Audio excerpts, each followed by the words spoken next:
Bonjour à tous et bienvenue pour cette deuxième vidéo sur le chapitre sur le théorème de Thalès. Alors Thalès, pour le présenter rapidement, était un philosophe, mathématicien, astronome et bien d'autres choses encore. Bref, un grand savant de la Grèce antique. Nous allons voir aujourd'hui son théorème le plus connu, bien qu'il en ait fait de nombreux autres. Alors selon la légende, Thalès aurait énoncé ce théorème lors d'un de ses voyages en Égypte pour répondre au défi suivant du grand pharaon. Le défi était « Personne n'arrivera à calculer la hauteur de la grande pyramide ». Alors on dit que Thalès, en utilisant un simple bâton et les ombres du bâton et de la pyramide, est parvenu à calculer la hauteur de la pyramide. Alors voyons voir comment il a pu procéder. Alors si on regarde cette situation, ça a l'air bien compliqué. En fait, on va voir qu'une configuration de Thalès, c'est très simple. Donc pour ça, on va schématiser un petit peu. Donc je vous propose de repartir de quelque chose de plus clair. Alors, au départ, on a deux droites qui sont des droites sécantes. Donc c'est mes deux droites noires ici. Elles se coupent en un point.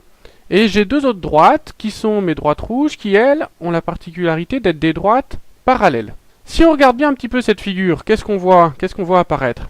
On voit apparaître ici un espèce de grand triangle. Et puis un petit triangle.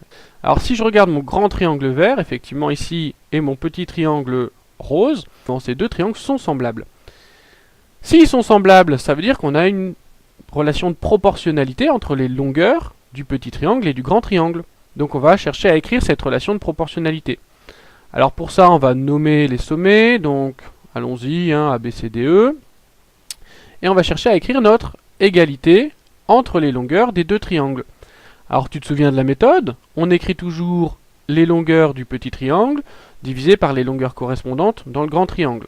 On va commencer par le petit triangle, le triangle rose. On va commencer par la longueur AB. La longueur correspondante dans le grand triangle, c'est la longueur AD. De même, si je continue, si je fais la deuxième longueur du petit triangle, la longueur AC, sa longueur correspondante dans le grand triangle, c'est la longueur AE. Je termine maintenant par le dernier côté du triangle rose, le côté BC. Le côté correspondant dans le grand triangle, c'est le côté DE. On obtient donc notre égalité entre les trois quotients, et c'est ce qui nous intéresse, et c'est avec ça qu'on va faire les exercices. Alors, si je reviens un tout petit peu sur l'écriture, au début, tu peux t'aider de flèches si tu as besoin. Donc pour ça, on va partir toujours du sommet commun aux deux triangles, c'est-à-dire ici le sommet A.